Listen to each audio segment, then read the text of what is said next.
Hello, we're back again, third time lucky. Let's hope technology is with us this time. So, yeah, my name's Stephen Gallagher.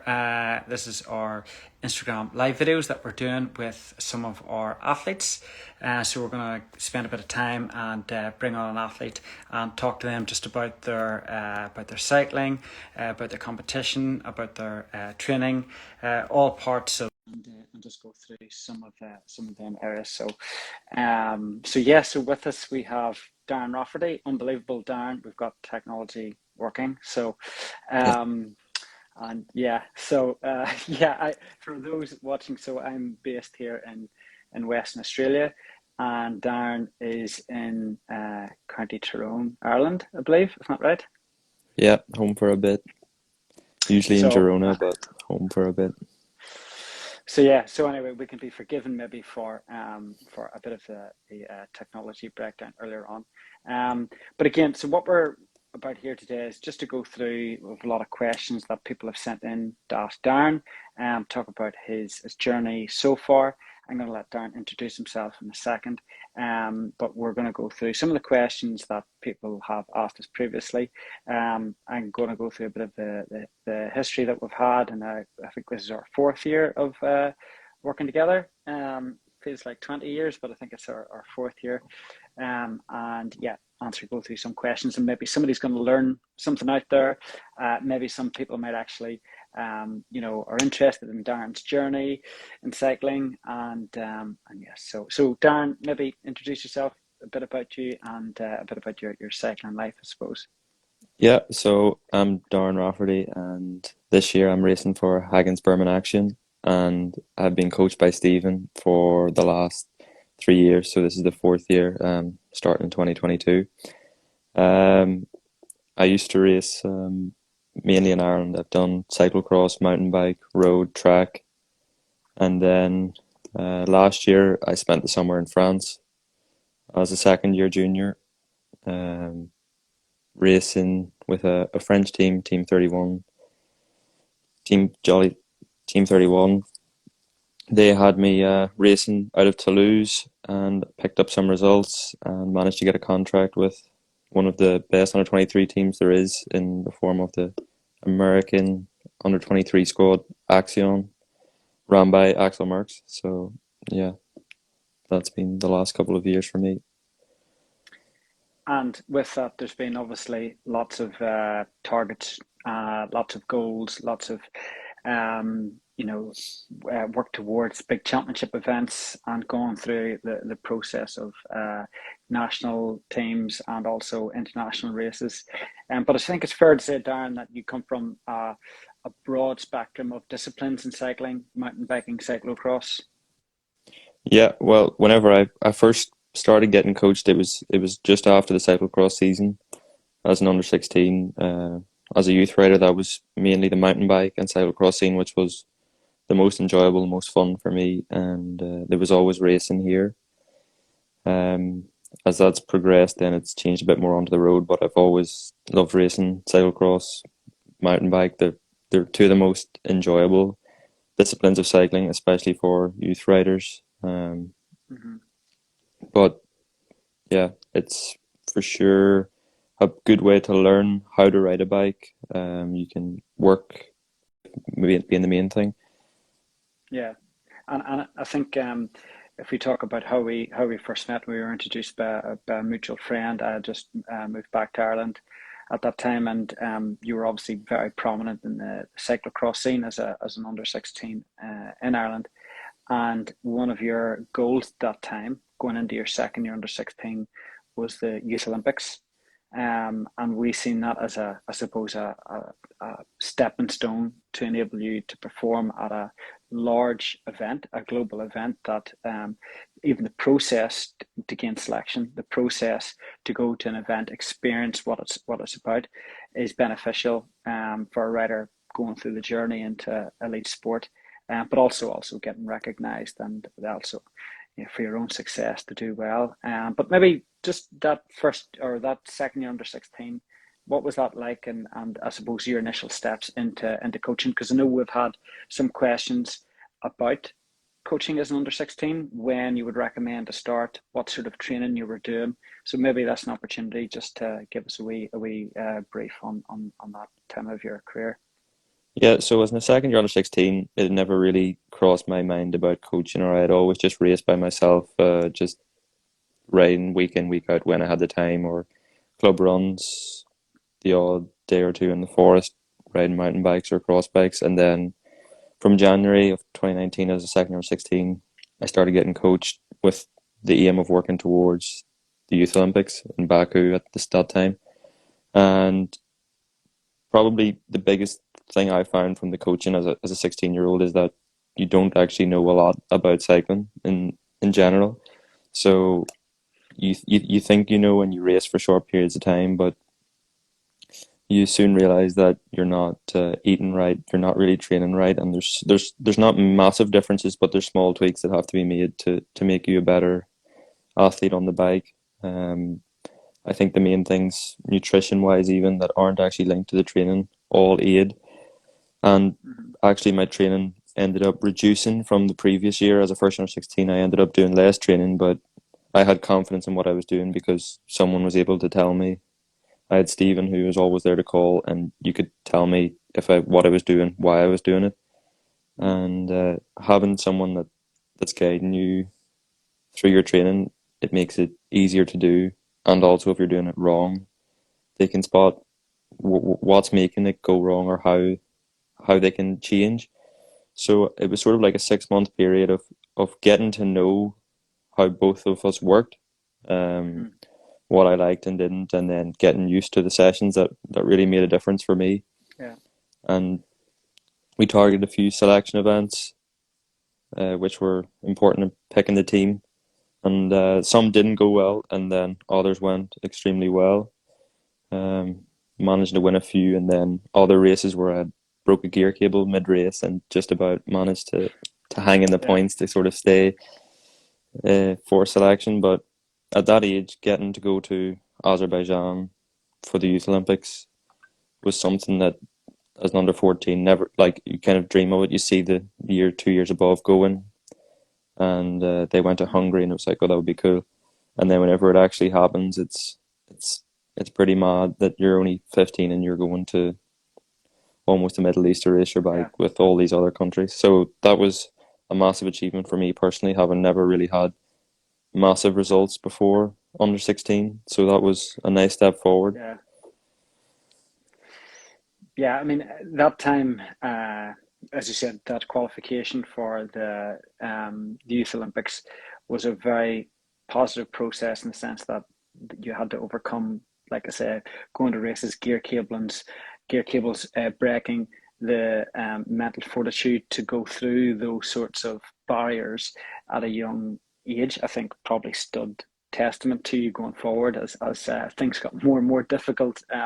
The junior and even now as under 23, I think being able to handle the bad times and being able to handle sort of issues that pop up is very very important. And I think going through that process, and as you say, the strategic type of training that we've done, I think people would be surprised at how little you actually done, and Yeah. the I type mean, there of was never training really a was. week with more than 10 hours a week. It wasn't a whole pile of training, but Yeah, what it was yeah, effective for the time we had because I yeah, was still at and I school as also had to be well. enjoyable. Yeah, Yeah, yeah. yeah. So, but again, it was a good process to go through. And the next, I suppose, phase was maybe going into obviously going into junior, and a lot of your, unfortunately, junior for you was impacted a lot by COVID. Like many people racing around the world, racing had stopped a lot of the time. It was very difficult, especially a first year junior. It was very difficult to compete anywhere. And maybe tell us a wee bit about that first year junior. I know we were supposed to do a lot of cyclocross. It didn't work out. We focused a lot on sort of big building that aerobic base, the volume, with a bit of extra time that you had as well. And then going into second year junior, maybe tell us a wee bit just about how you felt that went, and sort of the resilience as well of dealing with COVID and trying to get a contract with all that in mind. Yeah, I think for everyone, like it's been talked about a lot, but the COVID years weren't easy. And as a first year junior, the plan was always to do well, to get results, to try and get noticed, because it becomes more important as a junior to try and find a team whenever you become under 23 or have something in place. So whenever that was taken away, there was a few weeks of stepping back and trying to look at the bigger picture of where we would go in the next like 6 months for that season, and try and look forward to the summer a bit. Um, so the March, April, May time was really just focusing on enjoying it, getting out on the bike, doing what I could when I could, and still trying to do some sessions to keep me in shape. Mm. Then we ended up doing some Swift sessions with Dig Deep coaching. We did some 10 time time trials, which trials. were not not the nicest at the time, but a good way Yeah. of still going hard. Yeah. Um, then it opened up for a bit. There was some racing, but not a whole pile. And Hmm. then kind of wanted to start focusing on the cyclocross season in the winter, but again, that second round of Yeah. COVID, that there wasn't much happened. So it was always working towards then a second year junior phase where it really did become extremely important that I found a team where I could show what I could do. Hmm. So in the October, as a first year junior, with the help of Stephen, he was helping me get it sorted. But we got in contact with a French team, as I've already mentioned, Team 31 Jolly Cycles in Toulouse, and got myself sorted there. Went out to France in February, met the team, got my kit. Really enjoyed that week of experience and the team. Hmm. And then I came back to Ireland, raced a bit in April, had a pretty bad crash in the May where I managed to end up in hospital for a few days. Um, and then it was sort of like a process of working with Stephen to get myself back to fitness, knowing that I was going out to France for the summer. So that was probably the most difficult period because I could see it as 2 or 3 months lost of racing in Europe or racing even in Ireland, where I couldn't really show what I was doing. And it was just rehab at home, trying to build myself back up to fitness and try and get back to where I knew I was at. Yeah, that was a very difficult time. I mean, if we talk about your second year junior going into having a very good winter, that winter training well, starting the season good, and the season started late in Ireland, as you said, about April time. Very positive. Everything was going to plan physically, and then obviously a bad crash, and it was about May time, which obviously were hospitalised, and I think you had 3 weeks or over 3 weeks with zero back.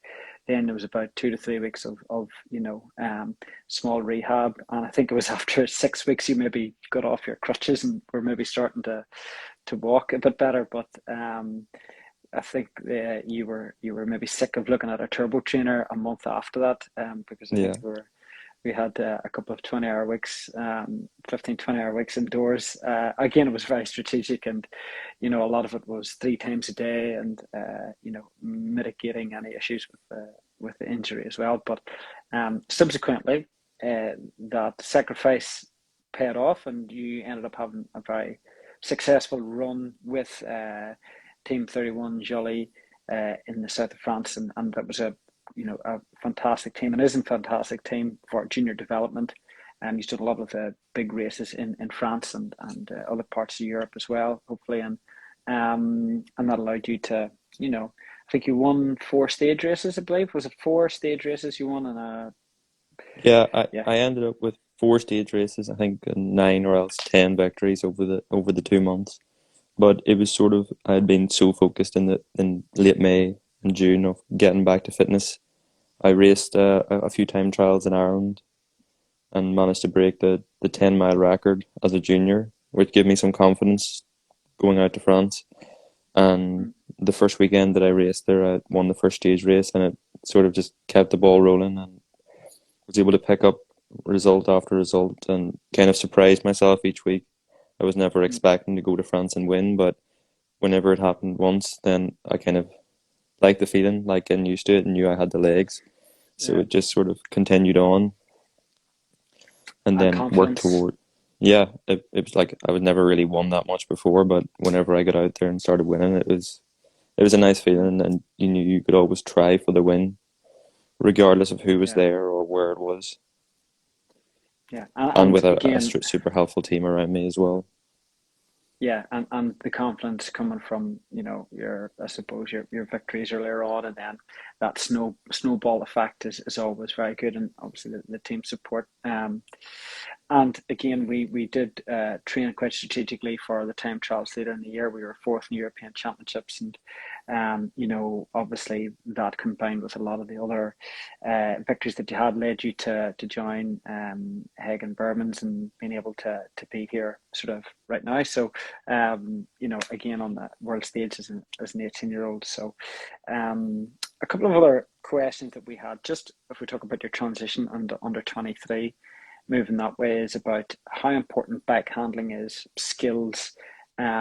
We know we can measure a lot of stuff. We obviously measure everything from your heart rate to your power to your blood glucose to your core body temp. We obviously use a lot of technology and what we can. But I mean, whenever it comes to racing, let's say at a world level, at junior world championships, and even into under 23, what you've seen this year, how critical is bike handling, positioning, and that confidence in the peloton? I think the big thing changing from junior to under 23 is a lot of the teams are riders who are putting their full focus into cycling. So everyone is already of a pretty high standard.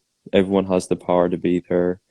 Everyone's been on a team for a reason. They haven't just got picked randomly, and it becomes hugely more important to focus on positioning. As you've mentioned, bike handling, you have to be confident in a bunch of 150 to 160 riders, all constantly fighting to be at the front. And as every team will tell you, like it's always you need to be at the front, you need to be at the front. And once you have everyone fighting to be at the front for those important parts, you have it's not just about just riding at one power, riding at FTP. It's like there's no specific number that can tell you to get to the front whenever it's important. So there is so Mm-hmm. many more elements that make bike racing, especially under 23, whenever it's everyone trying to get to the world tour. Everyone wants to show what they can do, but you also have team roles and riders there to help out. But I think positioning is without doubt the most important coming to key points in the race. You need to be at the front. Otherwise, even if you have the legs and you have the best numbers in the world, you won't be able to pass 20 people on a narrow climb, or you can't sprint from 30th place and win the race with 250 meters to go. So always being in the position you need to be is what I've found the most important the last few weeks and months since the beginning of this year. But obviously, you need to have the training in place to have the have the legs and to be able to make it to Yeah, the end of the race. yeah. And how important do you feel your experiences as an under 16 youth rider, under 14, on that initial your initial introduction to cycling in those off road? Do you think that has helped your bike handling, or your on the road and in the sort of pro peloton? Yeah, for sure. I think in the bunch, I'm pretty confident in the bunch. I'm happy to move around. If there's a jump over a curb, like small things, cornering, I'm happy with. Um, you just sort of your bike better. You're happy for the bike to move around a bit. You're okay to ride in the rain whenever the grip isn't 100%. You sort of Hmm. you're used to different things and not just riding on the road or riding on a turbo trainer uh, all the time on Hmm. the road. I think it definitely crosses over. You can always use those skills that you've learned on the road for sure, and Yeah, transfer back across the power into mountain bike and cyclocross when needed also. So yeah, for yeah, sure doing all of them is nice if you have the time. yeah. I think that's a big, for me anyway, for youth riders, as you know, I think it's a big aspect in development to cross over with disciplines, and to utilize. It's not just that a cyclocross rider should eventually concentrate on the road. There's that's a discipline in itself, but there is that beneficial crossover if athletes do want to do it, vice versa, and certainly being exposed as a young rider to as much of the disciplines as possible, I always felt is very important, and something that you have done, and a lot of riders and not young athletes that work with us at Dig Deep Coaching. We very much encourage, if they have the resources to do that, we do that crossover. So just to sort of follow on a wee bit from that, going into this year, you had a very good winter this year training. I had the unfortunate time of going training with you a number of times, and with my FTP at least 100 watts below and 15 watts heavier. But it was a very, like I say, consistent winter for you. We've done a lot of strategic gym work. We've done a lot of, built out that aerobic capabilities, a lot more of that base, under the knowledge that the duration was going to go up.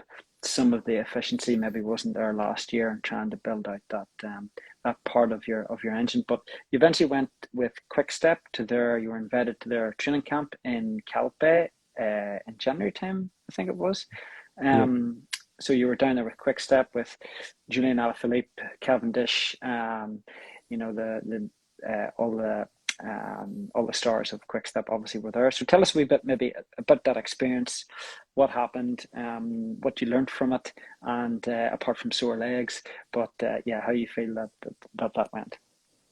Yeah, for me, that was a bit of a crazy experience to going from riding as a junior, and within the first 2 weeks of being under 23, I was flown out to Calpe to ride my bike with a World Tour team for 10 days. It was sort of hard to take in that you were staying in the same hotel as all these riders that you see on TV. But the cycling itself was great. It gave me a great insight into what my job could become if I can get some results and if I can show that I'm good enough to be there.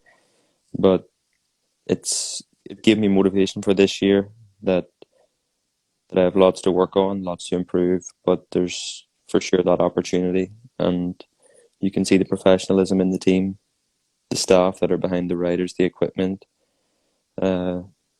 We ate with the team. You could see how everyone eats for breakfast, dinner. We trained with the squads, the effort they were doing. It was really insightful for me. I think going from always just racing in Ireland and then 1 year in France and then riding with a World Tour squad on their training camp, I learned a lot personally about small things, looking after yourself, and how much effort and commitment it does take to do it as a job, and to be the best at it. So yeah, that was definitely something really impressive for me, that I was like, yeah, it kind of made me know that I would like to do this as a job if I have the ability. Yeah, and I think I remember you said to me that it's impressive how hard these guys work. Again, it's not just we watch it on the TV and we see the guys and girls in the World Tour competing at that level, and sometimes it might look easy, or you assume that they're just naturally talented, but it takes a lot of work. And then training camps, and what they do in their homes, and their training day to day is it is a lot of dedication, 24/7. And it takes that consistency to be at that level, and consistency is king in my eyes. Is month after month, going through the small steps, not always taking big leaps, but working hard, consistently working hard. And yeah, you can see that the World Tour riders and the best riders in the world are doing that day in, day out.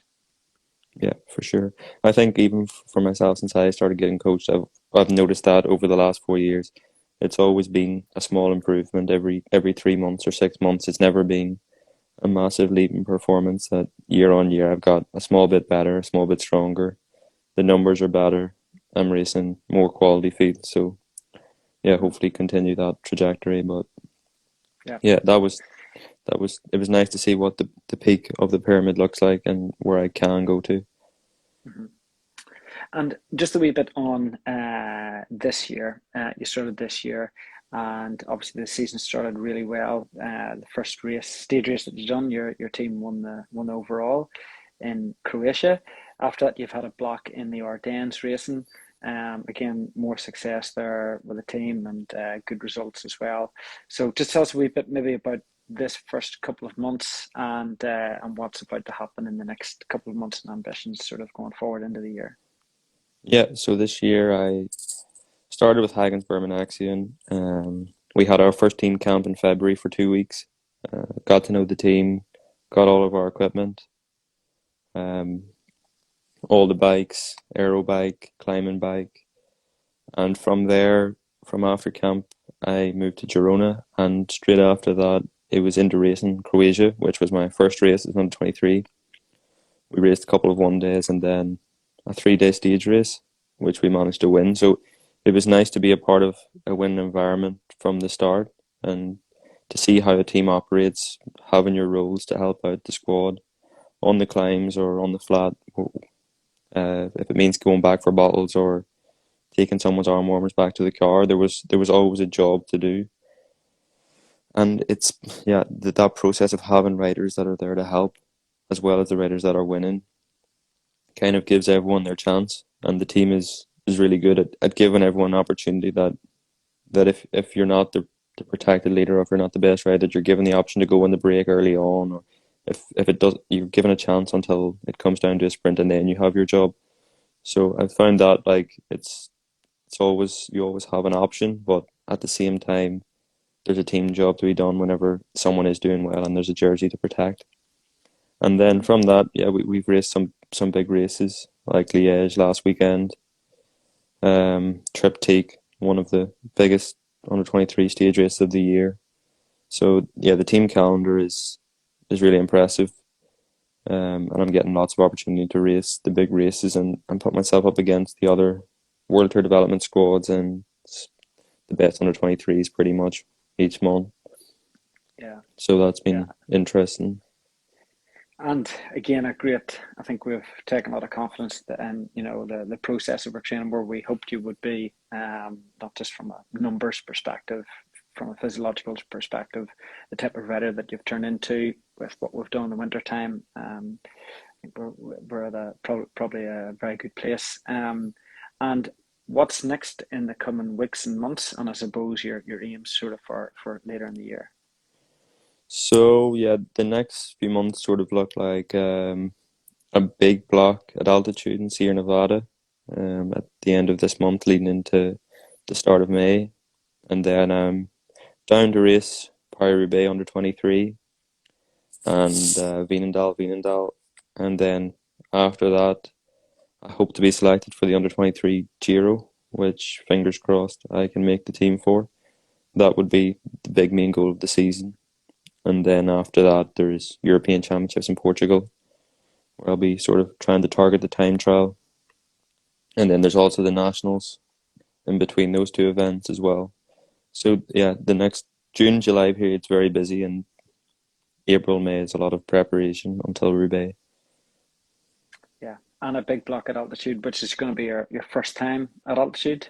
Yeah, We had a half-hour conversation earlier on today, just talking about the protocols and obviously the intricacies of being at altitude and how you approach it and the ways to go around it. So again, it's very important. But again, it's another step in your development because this types of training and these methodologies will probably be quite common as you progress in the sport. But yeah, so I think, Darren, we have probably kept you long enough, and I appreciate your time spent with us, and for again your patience of letting me sort out my internet. yeah, Again, internet in Australia hasn't been great to me so far this evening, but yeah, again it's been a journey so far, and obviously it's very fortunate that we get to work with talented but also very dedicated athletes such as yourself, and hopefully that's an example to many other young riders sort of coming up through the ranks. And again, for anybody watching, this video will might be pertinent on our YouTube and maybe some other platforms. And if anybody wants any info on our coaching or ask any other questions on services or whatnot, you can click the link in our bio, which will take you to our contact us page, so you can check that out. So, but listen, thanks very much, and Yeah, Darren, thanks. good luck at the altitude camp. 3 weeks at altitude. Sounds like great fun.